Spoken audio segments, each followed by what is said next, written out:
என் பேரு காத்தவரன். எனக்கு 2 தம்பியும் ஒரு தங்கச்சி இருக்காங்க. நீங்க தப்பா நாளையிட்டான்ட்டீங்க.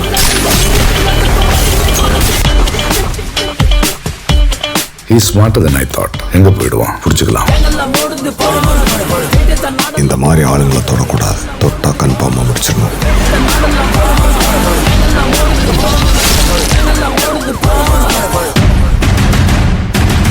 இவங்க எல்லாருமே மீனா பேரை சொல்லும் போது எனக்கு அப்படியே கால்ல இருந்து தலை வரைக்கும் பத்திக்கிட்டு எரியுது. ஏய் கஸ்தூரி, ரேவதி, வரேன். கஸ்தூரி எங்க இருக்க? அதோ வரேன். வாங்க சீக்கிரம் வாங்க. சொல்லுங்க அத்தை. சொல்லுங்க. இப்படியே இருக்கீங்க? மீனா கிரீடத்தோட வந்துருவா. ஆமா ஆமா, ஊரே சேர்ந்து அவளை வரவேற்கும். நாம கோயிலுக்கு போக வேண்டாமா? நாம இல்லாம எப்படி? ஆமா ஆமா, நாம இல்லாம எப்படி? கிரீடத்தை வச்சு அம்மனுக்கு பூஜை பண்ணும்போது அவ கூட நாமளும் இருக்கணும்ல. ஆமா. ஏங்க நீங்களும் பட்டு வேட்டி சட்டை போட்டு கிளம்பி வாங்க. பட்டு வேட்டியா? அது எதுக்கு? கோயிலுக்கு போறதுக்குங்க.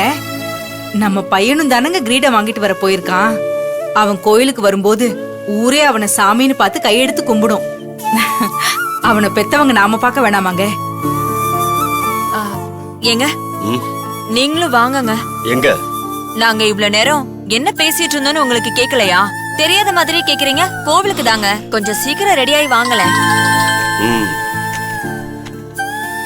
கணேஷ் தான் போன் பண்றான். கோயிலுக்கு வந்துட்டாங்களா? தெரியலையே. எடுத்து கேளுங்க. ஹலோ அப்பா, நீங்க மேல கோவமா இருப்பீங்கன்னு தெரியும்ப்பா. ஆனா ஒரு முக்கியமான விஷயம் அது உங்ககிட்ட சொல்லாம இருந்தா நல்லா இருக்காதுன்னு தோணுச்சு. முதல்ல விஷயம் என்னன்னு சொல்லு. அப்பா, இங்க பக்கத்துல இருக்கிற ஊர்ல தான்ப்பா இருக்கோம். கிரீடம் வாங்கறதுக்காக வந்தோம். அந்த இடத்துல நாங்க நம்ப முடியாத ஒரு விஷயம் நடந்துருச்சுப்பா. விஷயம் என்னன்னு தான் கேட்டேன். அது வந்துப்பா, இந்த ஊர் மக்கள் கோயில்ல இருந்த அம்மனோட கிரீடத்தை காணோம்னு சொல்லிட்டு இருக்காங்கப்பா. என்னது? கிரீடத்தை காணுமா? என்னப்பா சொல்ற? ஆமாப்பா, நாங்க கிரீடத்தை வாங்க வரோம்னு இந்த ஊர்க்காரங்கெல்லாம் சேர்ந்து ஏதோ சதி வேலை பண்ணிருக்காங்களோன்னு தோணுதுப்பா. நம்ம ஊருக்கு இந்த கிரீடம் கிடைக்க கூடாதுன்னு இப்பெல்லாம் பண்ணிட்டு இருக்காங்கன்னு நினைக்கிறேன்ப்பா. கணேசா, அந்த ஊர்க்காரங்களுக்கு நல்ல எண்ணமே கிடையாதுப்பா. வழக்கமா 5 வருஷத்துக்கு ஒரு தடவை மாத்திக்க வேண்டிய கிரீடத்தை கொடுக்க மாட்டேன்னு சொன்னதுனால தானே போட்டியே வச்சோம். இப்பதான் போட்டியிலே ஜெயிச்சிட்டீங்களே, அவங்களுக்கு என்ன வேணுமா? யாரை கேட்டாலும் சரியா எந்த பதிலுமே சொல்ல மாட்டேங்கிறாங்கப்பா. நாம ஜெயிச்சதை தாங்கிக்க முடியாம தான் இப்பெல்லாம் பண்ணிட்டு இருக்காங்க. கிரீடம் இல்லைன்ற ஏமாற்றத்தை தாங்கிக்க முடியாம கோபத்துல இருக்கேன்பா நான். நீ அந்த ஊர்க்காரங்க கிட்ட எதுவும் பிரச்சனை பண்ணிக்காத. இது நம்ம ஊரை வச்சுதான் பேசணும், இல்ல போலீஸ் வச்சுதான் பேசணும்? இல்லப்பா, நான் சொல்றத கொஞ்சம் நீ கொஞ்சம் பொறுமையாயிரு. என்ன நடக்குதுன்னு பாரு. கிரீடத்துக்கு ஊர்க்காரங்க என்ன பதில் சொல்றாங்கன்னு கேளு. நான் ஊர்க்காரங்க கிட்ட பேசிட்டு கூப்பிடுறேன். நீ பொறுமையாயிரு, சரியா? சரிங்கப்பா.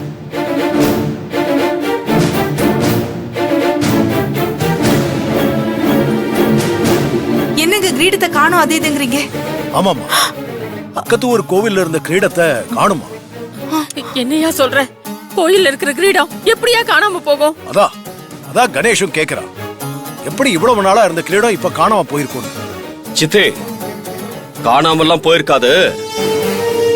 அந்த ஊருக்காரங்க எங்க அந்த கிரீடம் நம்ம ஊர் கோயில்ல இருந்தா நமக்கு கொடுத்துருவாங்களோன்னு மறைச்சு வச்சு விளையாட்டு காட்டுறானுங்க. இத நம்ம சும்மா விடக்கூடாது. இப்பவே நம்ம ஊர்க்காரங்களை கூட்டிட்டு போய் 2ல 1 பாத்திர வேண்டியதுதான். சிதம்பரம், இரியா, கோவப்படாத. சித்தே, என்ன பொறுத்த வரைக்கும் வழக்கத்துக்கு மாறா போட்டி வச்சதே தப்புன்னு நினைக்கிறவன்னா.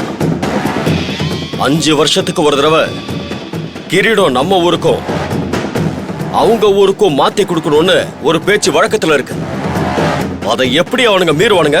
ஆமாயா, ஆமா. அதை எப்படி அவனுங்க கொடுக்க முடியாதுன்னு சொல்லுவானுங்க. சித்தி, நாம போட்டியை நடக்கவே விட்டுருக்க கூடாது. அத்து மீறி அவங்க ஊருக்குள்ள போய் கிரீடத்தை தூக்கிட்டு வந்திருக்கணும். ஏதோ போனா போதுன்னு போட்டிக்கு ஒத்துக்கிட்டா அவனுங்க என்ன சொன்னாலும் அதை நாம நம்புவோம்னு நினைச்சுட்டானுங்களா? இதை நாம சும்மா விடக்கூடாது. இப்பவே அந்த ஊருக்கு போய் நான் என்ன பண்றேன்னு பாருங்க. சிதம்பரம், கொஞ்சம் அமைதியா இரியா. சித்தே, என்ன தடுக்காதீங்க சித்தே. இங்க பாரியா, இப்ப இது சண்டை போடுற நேரம் இல்ல. சண்டை போட்டா மட்டும் கிரீடம் இங்க வந்துருமாயா? சித்தே, அவனுங்க சொல்றதெல்லாம் கேட்டுட்டு என்ன வீட்டுல உட்கார்ந்துட்டு இருக்க சொல்றீங்களா? இங்க பாரியா, நான் சொல்றேன்னு தப்பா எடுத்துக்காதயா. கிரீடத்தை கொடுக்க மாட்டோன்னு அந்த ஊருக்காரங்க சொன்னது உண்மைதான். ஆனா அதுக்கப்புறம் போட்டி வச்சோம். போட்டியில நம்ம ஊர் தான் ஜெயிச்சது. கிரீடம் நம்மளுக்கு தான் வரணும். அது எல்லாமே வாஸ்தவம் தாயா. ஆனா நிஜமாவே கிரீட காணாம போயிருந்துச்சுன்னா அவங்க மட்டும் என்னதாயா பண்ணுவாங்க? அவங்களுக்கு தெரியாம இந்த தப்பு நடந்திருந்தா? அது எப்படி அத்தை? 5-6 வருஷமா அந்த கோயில்ல இருக்கிற கிரீடம் திடீர்னு காணாம போகும்? இல்லையா, அது வந்து இந்த ஊர்க்காரங்க அவங்க ஏமாத்து புத்திய காமிச்சிருக்காங்க. அவங்க நியாயமானவங்களா இருந்தா இதுக்காக கிரீடத்தை கொடுக்க மாட்டேன்னு சொல்லணும். இதுக்காக போட்டி வைக்கணும். கிரீடத்தை கொடுத்திருந்தா நாம எந்த பிரச்சனையும் இல்லாம அம்மனுக்கு சாந்தி பூஜை பண்ணிருக்கலாம்ல. ஆனா இப்ப வரைக்கும் அந்த ஊர்க்காரங்களுக்கு அந்த கிரீடத்தை நம்ம கிட்ட கொடுக்க கூடாதுன்ற எண்ணம் மட்டும்தான் இருக்கு.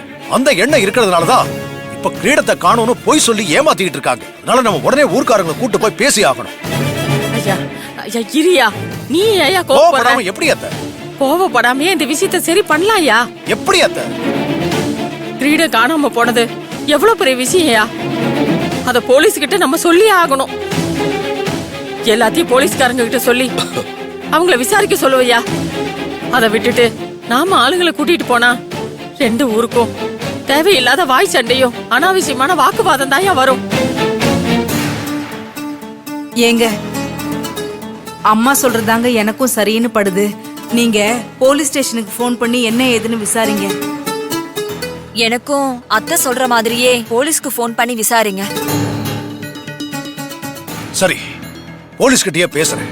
எல்லாரும் கிரீடத்தை மீனா கொண்டு வருவான்னு சொன்னீங்கல்ல, இப்ப என்ன ஆச்சுன்னு பாத்தீங்கல்ல? கிரீடம் மீனா கையால நம்ம ஊர் கோவிலுக்கு வர்றது அந்த அம்மனுக்கே விருப்பம் இல்ல. இதெல்லாம் நம்ம ஊரோட தலையெழுத்து. எனக்கு தெரிஞ்சு கிரீடமும் வராது, நம்ம ஊருக்கு நல்லதும் நடக்காது. ஏய், உன் வாயில நல்ல வார்த்தையே வராதாடி? ஏன்டா இப்படி எல்லாம் பேசிட்டு இருக்க நீ?